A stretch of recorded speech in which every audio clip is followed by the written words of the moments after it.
1 in 3 is either diabetic or pre-diabetic. You spend $3.3 trillion a year on healthcare in 2016, and 70% of the disease caused by us. This is going to break the bank. To just think that one thing can fix all of that, you're as mad as the actual numbers. Today's episode of the podcast is brought to you by Chimera Coffee. Let's get real for a moment. We all love us some coffee. We got the boost in mental clarity, energy, mood. But what's the downside? Lots of these coffee brands do more harm than good in terms of our long-term energy. We get that crash. Chimera Coffee solved that problem. And this is where it gets really cool. Chimera Coffee sources their single origin beans from over 5,000 feet of elevation. Then they infuse it with the highest quality nootropics. What are nootropics? Well, if you've never heard of them, to simplify it, they're essentially brain vitamins. They help promote a bunch of stuff like focus, cognition, memory, and just mental health in general. So I was a bit skeptical, and then they sent me some. And, I pride myself being from Seattle. I'm a bit of a coffee purist, and been using this stuff before interviews, and I can notice a significant difference in my mental acuity. I think I'm more in tune with the guests, and I can process things better in my head. There's always that awkward pause after we're done talking about something where I either have to ask the next question or follow up with what they said. And sometimes, I have this brain fog, and it feels like I can't even do it. But I switched to this over the past 5 or 6 interviews, and I've really noticed that gap in between them finished talking and me asking the next question has shrank. I'm going to continue using this, and if you want to try it, head on over to Chimera Coffee. That's with a K, so it's KIMERAKOFFEE. Again, that's ChimeraCoffee.com, and if you use the promo code PaleoHacks, all spelled out, you get 10% off your entire order. My next guest is an Australian filmmaker, entrepreneur, author, and wellness advocate. He is most known for his documentary Fat, Sick, and Nearly Dead, which is awesome. And Thank you. He told the story of a 60-day juice fast. And his latest documentary here to talk about, The Kids Menu. With me is none other than Joe Cross. Thanks for coming on. Clark, thanks for having me on, mate. It's great to be on the show. Well, great to have you. And I guess before we start launching into a little bit of why I brought you on, I mentioned in other podcasts that there's really 2 ways to inspire change in people. And the first one is fear. It's fear-driven. It's the most common one out there. It's based on what not to do. Don't eat gluten. Don't eat sugar. Don't vaccines. Yeah.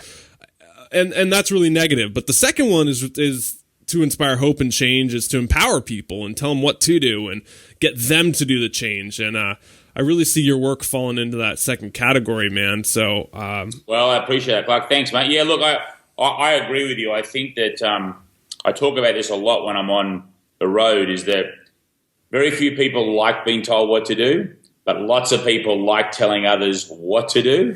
So there's a big disconnect there. And so, really, if you want to see change in the world, the single best way to change the world is to change yourself. And I'm a big believer in that. And what we need to do is we need to provide inspiration. We need to provide entertainment, information, and we need to do all of that so that it's packaged up, so that it's fun, enjoyable, interesting. And that's a great way to get a message out. And that's what you did with your documentaries, man. Those are awesome, and I want to touch on those in a little bit because they're really great. But I'm curious then, how did you get to the point of where you wanted to change, or were you always healthy, or what was your journey like? Well, I guess that the way I would think about it is that I was like pretty average, in that I was 100 pounds overweight. I was on medication. I had debilitating illnesses. I was average. Mm-hmm. So I allowed myself to get to that point pretty simply because I ignored Mother Nature and her plants is predominantly the main reason. I also wasn't very mindful of the current state of the world that we live in that everything is set up for us to fail when it comes to our wellness.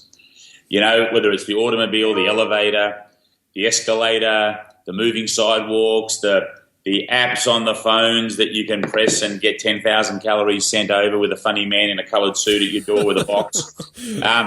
And, you know, that the sugar, fat and salt, you know, incredible combinations that hit our bliss points in our brains, that the marketing. Yeah. So if you're not mindful, you'll just end up eating the whole time, and that's if you fall into a certain category. Not everyone's like that, but, you know, about 2/3 of the population are very susceptible to this sort of emotional attachment to food. And I certainly was one, you know, of those people. So, you know, I hit 40 years of age. I was 330 pounds. I was on medication. I was for debilitating autoimmune disease. I had chronic illness for 8 years. I had high blood pressure, high cholesterol. You know, I was off the charts. Sugar levels were very close to being pre-diabetic. I was a hot mess. And I was one bite away from a heart attack is how I like to think about it, or one cheeseburger away from a heart attack. Yeah. And so to me it was very much about realising that aha moment, as Oprah would call it, and it happened on my 40th birthday, and I realised that I turned my back on Mother Nature and I really needed to go towards her. And so I decided that the ears were finally open, and, you know, the first thing I heard, people have been saying to me years, "You're healthy, you're fat fool, da-da-da-da-da," but it all goes in one ear and out the other. And I heard that 70% of all disease is caused by lifestyle choices. You know, that's if you smoke, what you eat or don't eat, what you drink or don't drink, whether or not you exercise and move and how much, how your sleep is, how you manage stress, are you connected to society? So I was like failing in all of those. And so it was like, I got to do a complete change here, but you can't change everything. So I decided to go back and knock on Mother Nature's door and reintroduce myself to her and see if I did 2 years of eating plants, could I end up being in that that category where I am one of the 70% that's causing it. So in other words, my illness is curable or at least manageable with plants. And that's what I set about doing. And I decided to do 60 days of juice to start, instead of like the 2 years of – well, actually what I decided was I'd do 2 years of plants because I'd done 20 years of smashing myself. I figured 10% would be kind of a number. Yeah. But to kick that off, I supercharged it with juicing for 2 months. And as it turned out, Clark, I mean, look, you know what? I did the 2 months of juicing. I then started the plant-based eating, which I was going to do for 22 months. But 3 months later after eating, so 5 months in total, it's 100 pounds down, off all medication. And I didn't need to keep going on the plants. I was able to introduce other food groups in, albeit very slowly.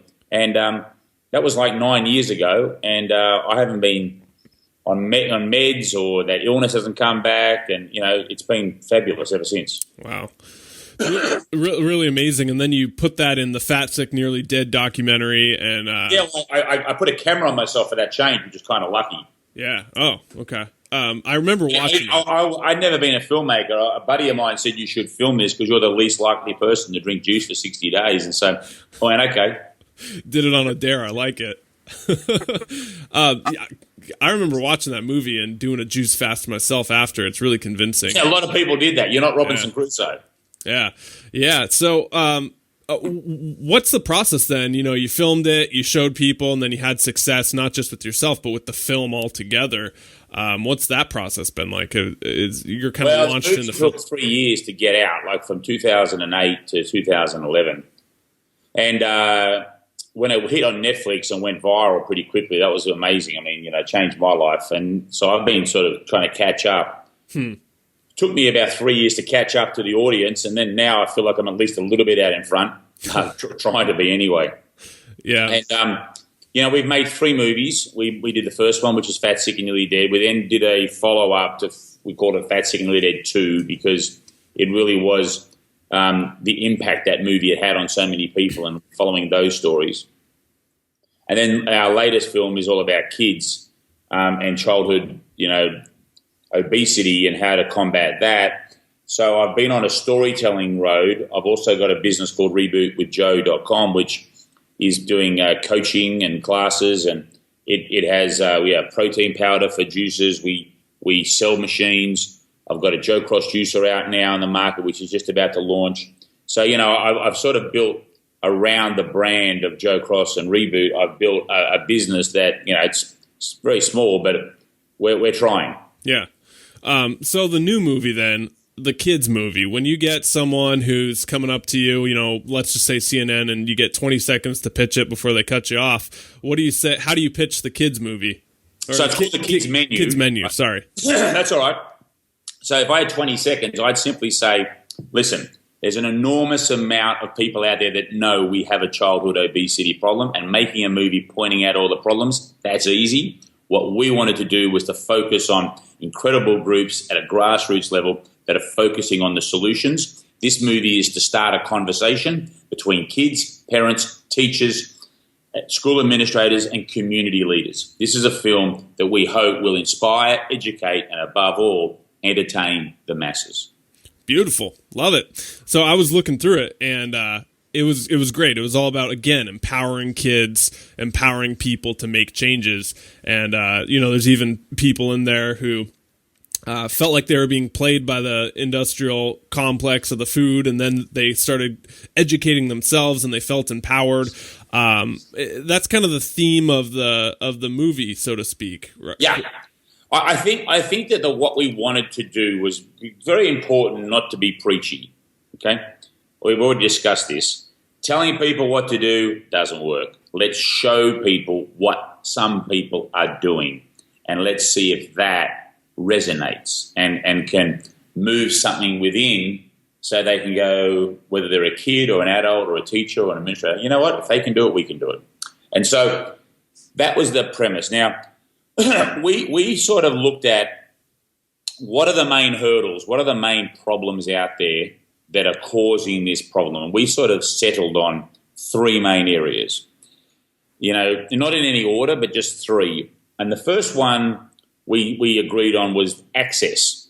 It's difficult for many kids and parents to get access to plant-based meals, either as ingredients where they've got to make them at home or prepared, i.e. in schools. So access was an issue. Second one was the education part of the problem. And that's a twofold issue. We're talking about the education of what is healthy foods, okay? What are the smarter choices? And then the education of how to cook them, how to prepare them. I know so many people that have got great intentions about trying to get their life back on track, and they go into the supermarket, they go to the farmer's market, they stand there, and it may as well be all written in Chinese when they see produce, because they just don't know what it means, and they don't know what to do. They all have the best intentions. They try. They pick up a sweet potato. They get radishes. They get shallots. They just don't know what to do. They don't know how to cook them. So that education part, knowledge and process. And then the third area was lack of healthy role models. Way too many athletes, way too many celebrities endorsing way too much junk. And also parents not necessarily being the greatest role models for their kids either, because they themselves have fallen into the trap of a diet high in refined, processed foods. So those 3 points is what we identified, and then we went out and about trying to see programs that were trying to combat and take on these issues. So it goes beyond just trying to fix the school lunch that everyone's talking about. Oh, yeah. No, that's only it's an important part, but it's just one part. Yeah. It seems like that gets all the press. It's like, oh, pizza's a vegetable now, and everyone wants to focus on the school lunch. But it goes beyond that to actually, okay, well, what happens outside? Well, it's easy. I think it's easy for people to blame something, like blame that. And then I feel good about myself because it's their problem, Yeah. So I think it's look. Do you know, Clark? Do you know where the most dangerous place to be in America is? Do you actually know the most dangerous place in America? Because I tell you what, I've learned the last 5 years where that is. Some place in the Midwest, like Detroit. Between someone's hand and their mouth. That is a very dangerous place to be. You can't go around telling people what to eat, okay? You'll get all sorts of pushback, all right? So we have to be very careful how we discuss this subject and tackle this issue. We need to say, okay, here's the thing.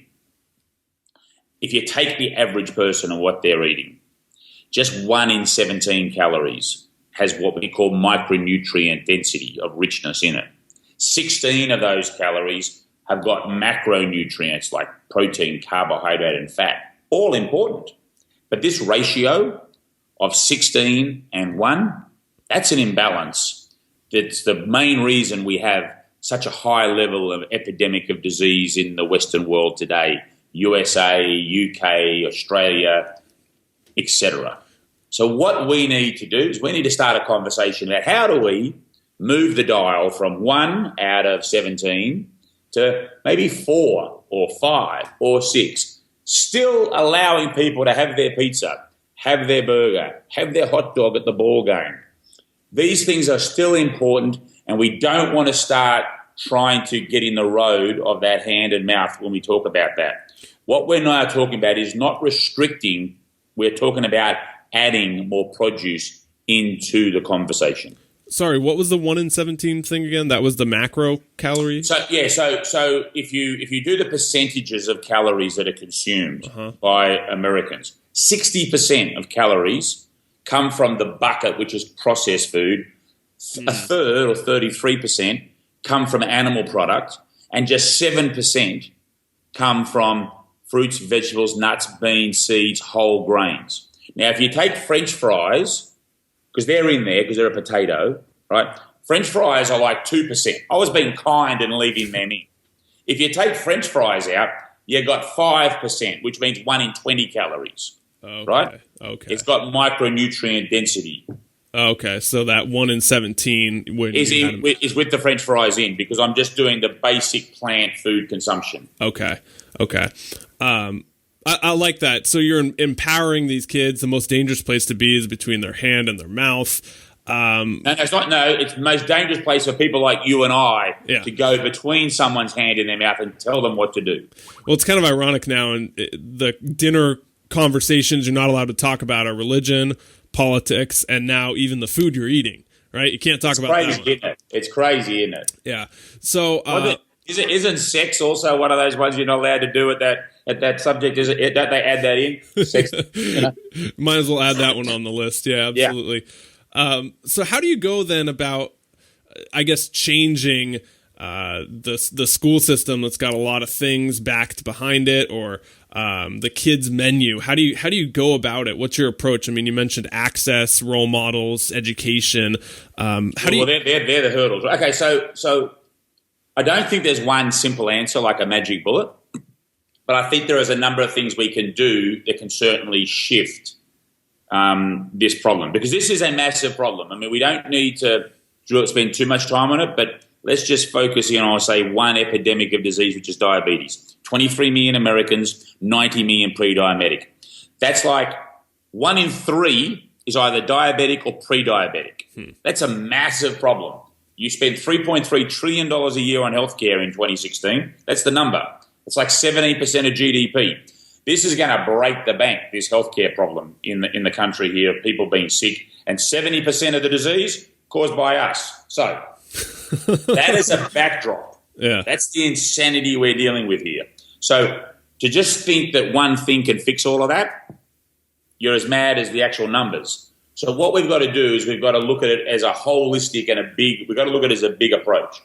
So I personally believe the single best thing we can do is have the conversation going and getting people aware, getting people involved in the awareness about the problem and about the solutions, so that they're aware of it and they can make their own choices as to whether they want to continue to eat their pizzas and French fries and burgers and live on those only. I'm not talking about having them every now and then. I'm talking about if they want to live on processed food only and do the average, which is, that goes back to that percentages of 93% of calories coming from what I call the fun foods, plants, processed and animal. If you want to stay on that track, fine. That's your choice. This is freedom here. You choose what you want to do, but you can't ignore the biological laws of cause and effect. You will end up suffering if you do that. It's just the way the game's played. If you're someone who wants to make a difference in yourself and your family, then we have ideas for you and there's opportunities, but you can't do this alone. Community plays a huge role in this. You need to be connected, right? You need to be aware. You need to be mindful all the time. You need to understand the relationship between you and food and you and Mother Nature are two critical things that we need to understand. We need to start loving ourselves more. We need to make commitments to start moving more. We need to make commitments to getting better sleep. All of these things are important. But when you talk about just, for example, schools, then I don't think there's a better way of hitting this area than with media. I think that producing content like what I've just done with my movie and what you're doing with your show and many others are doing with the media side of podcasts, videos, movies, books, this is the information that has been so sorely missed, and it hasn't been on the front page or front of mind, I should say. There's no more front pages, but front of mind of people. And so I think that with schools, you've got 4 participants. You've got administrators, teachers, parents, and kids. You can't just have one group wanting change without the other 3 coming along and being a part of it. So that's where I think movies like mine and others can really be helpful to getting everyone at the table.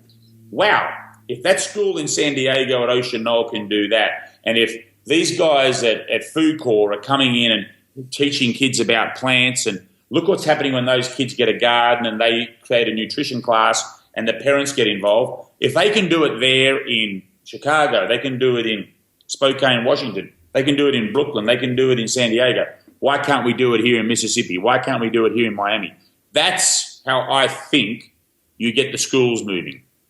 Because the biggest problem the schools have is big business with the school lunches. Big corporations, they own that space. 100,000 schools in America, it's a lot of money, okay? Yeah. So the only way you're going to get pushback on that is having all 4 stakeholders moving in the right direction. Do you think it's getting better? Do you think we're starting to see change? Yeah, I really do. I think that the kids today are hungry for change. They want to make this work. They're sick and tired of seeing their mum and dad sick and tired. And I think that, young people today, and I talk about young people. What are you, in your 20s? 24. So you're young, all right, and as far as I'm concerned. So you're out there, you're doing this. There's an awareness, You go back 30 years ago, there weren't too many 24-year-olds doing what you're doing and having this conversation. So we are moving in the right direction. And I think I try to highlight that in our movie, that most of the experts I speak to see that we're making rapid change. And I think we're going to be blown away by the changes that are coming in the next 10 years. So talk about maybe a story that really stuck out to you in the whole documentary. Do you have one that really resonates with you? Well, look, I think that the main themes of what I saw stood out. For example, I think that when you see kids, and it was a bit lost on me before I started this, I really didn't understand the power of the garden and the power of the seeds. And I remember back to when I was young, I used to dig that stuff. But when you get older, you forget about stuff like that, right? But, when I saw kids actually planting, I saw them watering and nurturing, and, they notice every little bit of growth and a new leaf, and they're very observant about these things, and they understand how bugs come into play and how the worms work and how the soil needs to be moist, and we've got to take care of this little ecosystem. And then all of a sudden a tomato comes, and how exciting that is, and it's their ownership that they were involved in this process. Then they harvest it. Now it's their tomato. No one else is having that tomato. It's theirs. I mean, they own that. And it's going to be for them to enjoy. And then watching them chop and prepare or blend or juice, whatever the produce that's been made, and that isn't health class. That's fun. Yeah. And the side benefit is that they're hooked for life once you do that.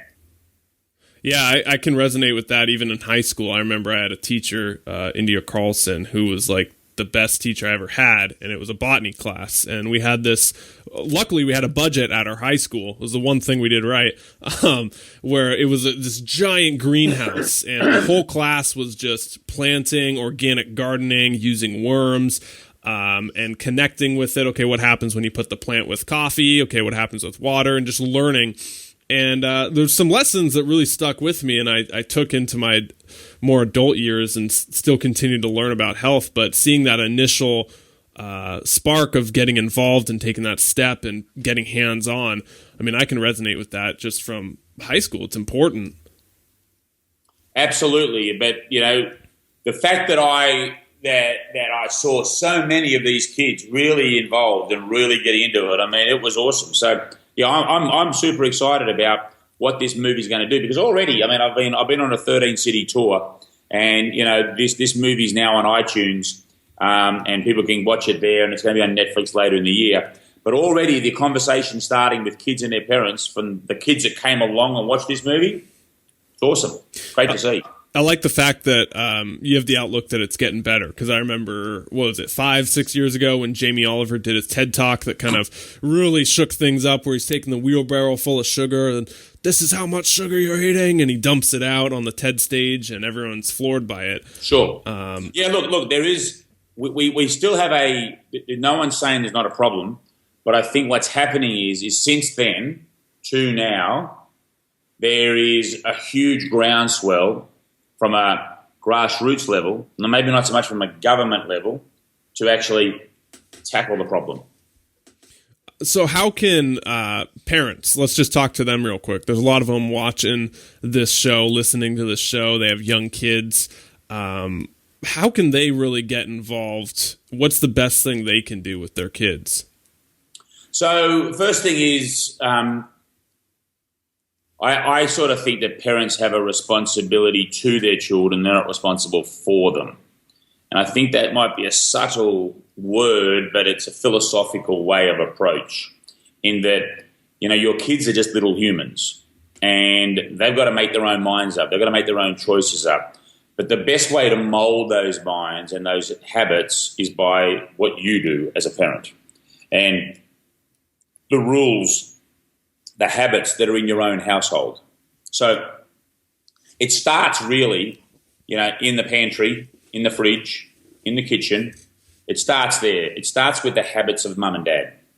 And that's the best place to start that conversation. Now, if mum and dad are wanting to make change, and they know they've got to make changes, then to do it as a family is great if the kids are involved and want to be involved. So then it's a conversation of saying, well, look, we're going to try and do this. We all want to do it as support, and it's including rather than the telling you're going to do it. It's subtleties in words. Like I said earlier, we need to get kids starting to be involved in the process where they think it's their idea. So that is critical. If mum and dad don't know how to cook plant-based meals, perhaps you go along and get cooking classes, but take the kids along so that they're involved in the process. When kids make the meals at home, they're much more likely to eat them and be excited about them, and it's a much better process than waiting for a doorbell to ring with a delivery. So these are tips. I think we've got to be careful not to be too hard on our kids. I mean, pizza's going to happen. Soda's going to happen at parties. There's things that are going to happen.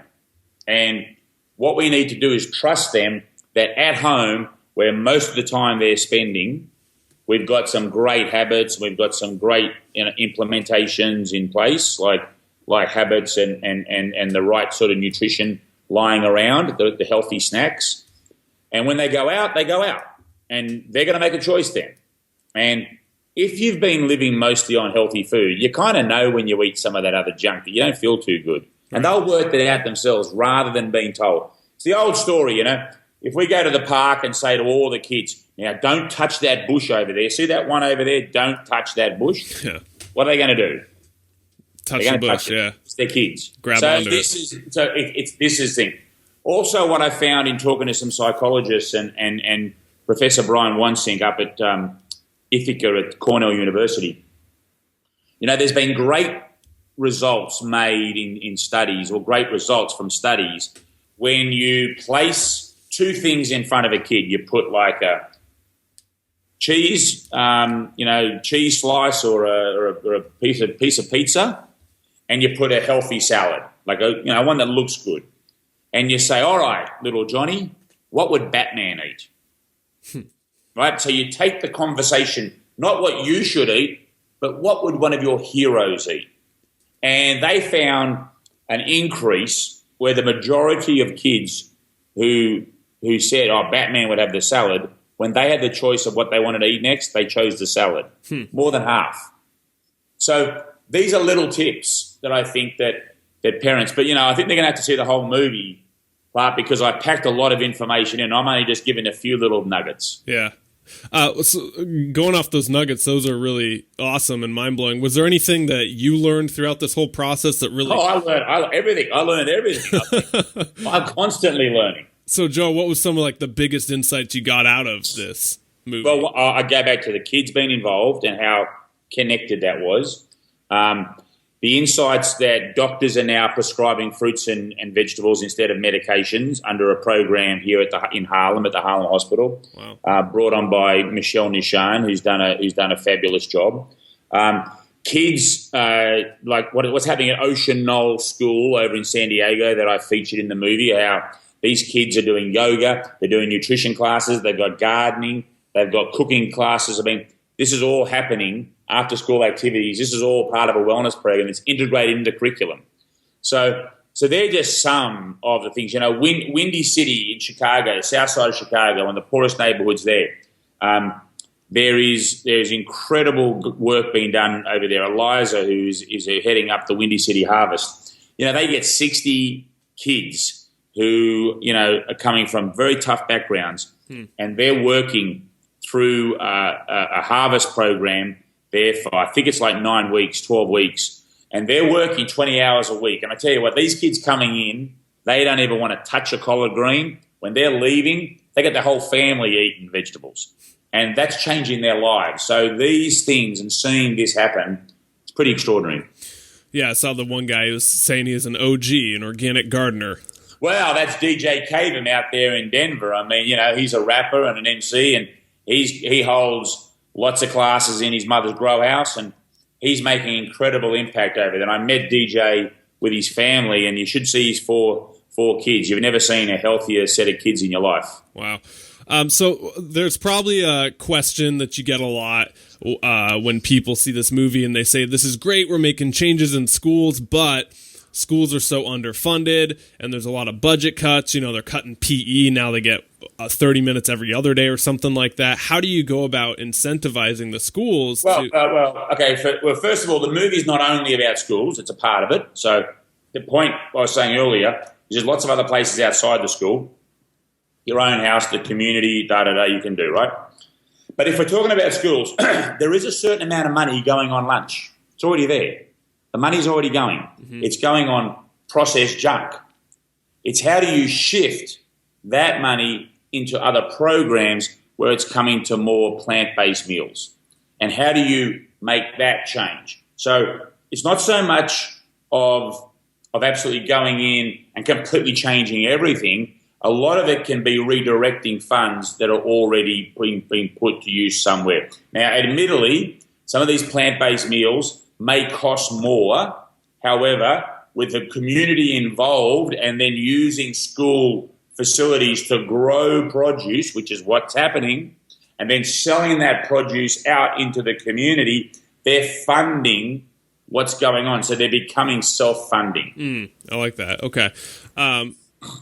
And then with so say a 24-year-old guy like myself, I'm not in school, I don't have really a connection to it. What can I do to help or get involved, either, in the school or outside of the school as well? What would you recommend? All right, so Food Corp is a great organization. They are looking for service members who sign up, are taught a curriculum, and they go into schools and they are seconded out for a program, and they go in and they do classes and they do gardening, they do smoothie making classes, juice making classes. They teach kids how to cook plant food so that they have less processed food in their life. East Hampton Wellness Foundation, another incredible organization up there in the Hamptons. And you might think the Hamptons is a very affluent area, but there's lots of workers there. There's lots of people that are blue collar. And this foundation is doing tremendous work at the local public school, getting teachers and kids involved, and they're looking for volunteers. So there's definitely opportunity. And someone like yourself in a position who's got a platform and a voice, you can spread the word. You can do that. You can help give information to parents and kids. There's, the Sprouts isn't a great organisation. We feature them. They've got like Talking Carrots, Colby Carrot. He goes on tour, goes into schools. There's lots of ways. Okay. Switching gears a little bit, Joe, into, I guess, filmmaking. This is a part that really fascinates me about you. How do you go about constructing a movie? That seems like such an overwhelming task. How did you? Yeah, it is. Yeah. Where do you start? Well, you start with what's the story. What's a good story? For example, I still think there's a great diabetes movie to be made and a heart disease movie to be made. Two big issues in the nation. So the question is, how do we tell that story, and what's going to be our best way? Now, I'm thinking about that now because I'm hoping I can make one of those movies soon, both over time. But it's like we spend a lot of time thinking about what can we do and how would we share that without beating people over the head with, look, this is diabetes. So, with respect to the kids menu, we felt that there's a couple of approaches. We could go out and point out all the problems that are going on and have a whole movie about data and how terrible things are and these kids are doing this and, scare the crap out of everybody.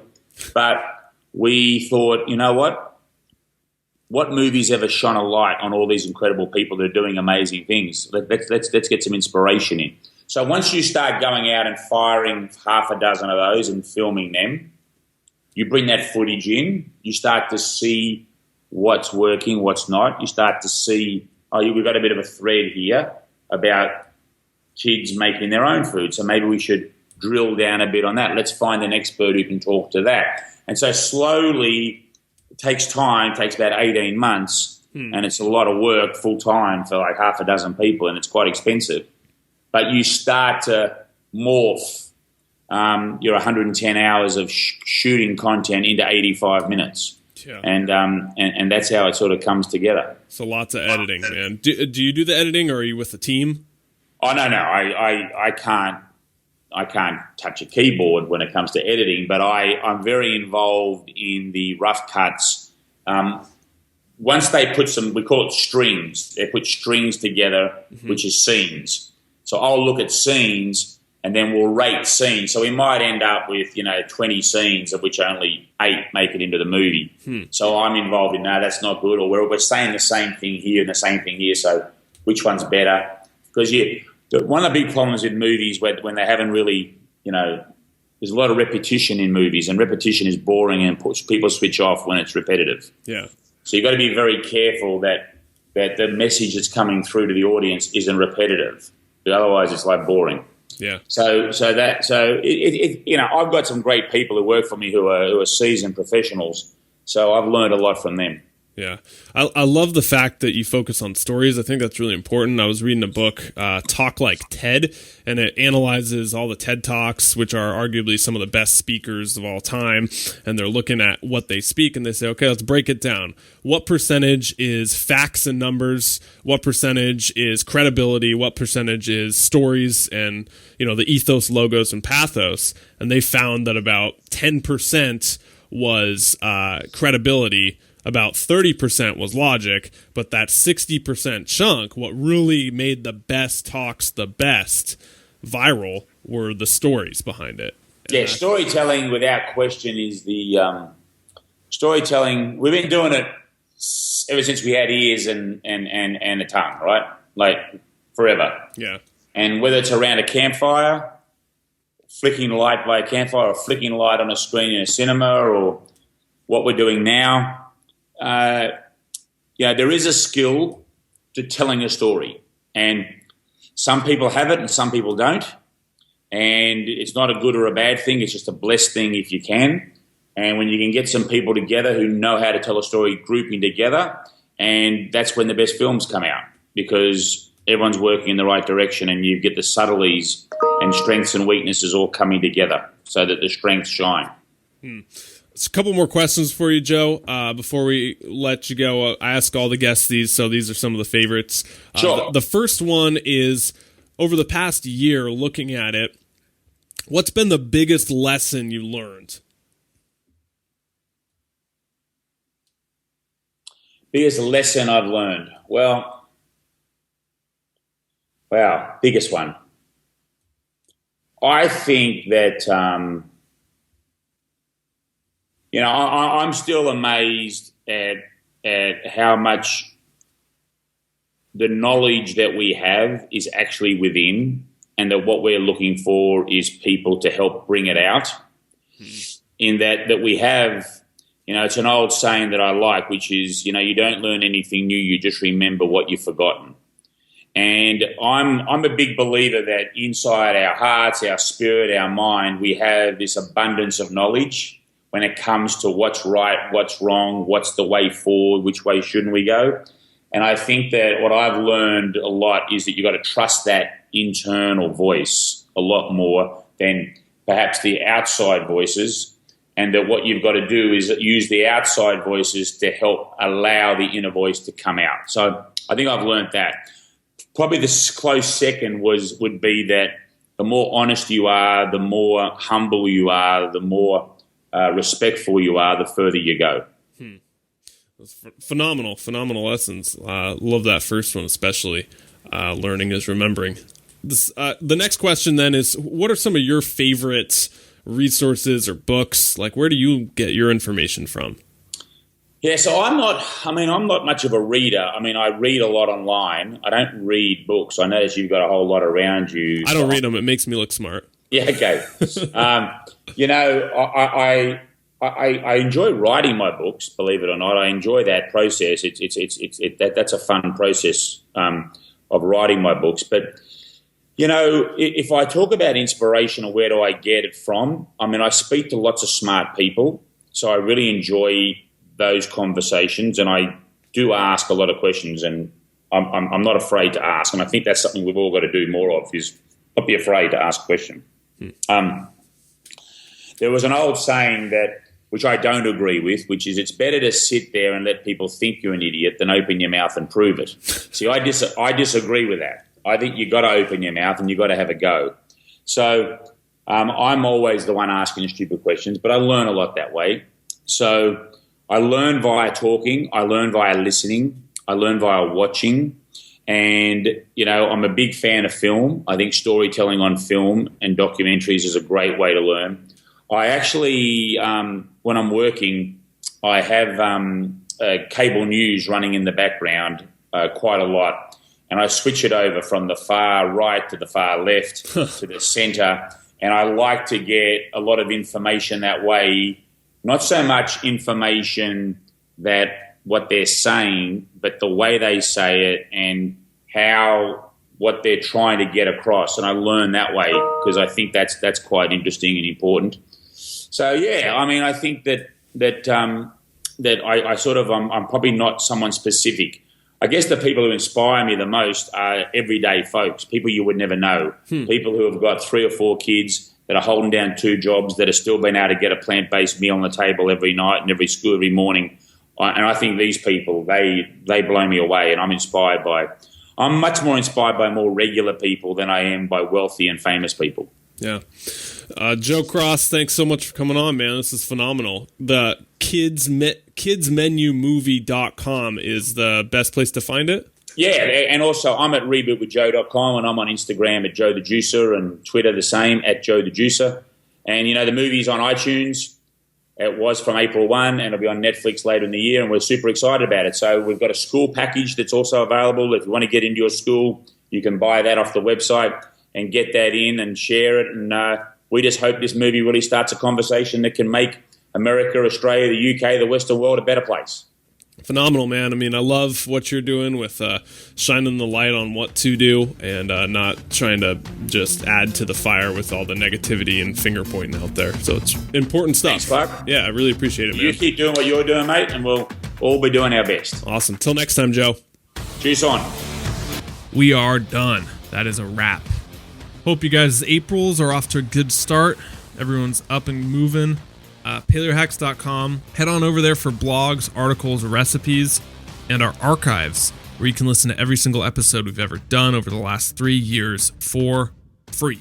Free 99. Don't pay a dime. For a limited time only. 20% off. All right. And check out Joe Cross's movie, The Kids Menu. Awesome stuff. iTunes. Rumor has it it's coming to Netflix soon, in the near future. In the meantime, his other movie, Fat, Sick, and Nearly Dead, is a great one. All right, that's it. Thanks so much for listening. Until next time, guys, stop settling, start living. We'll see you next Thursday.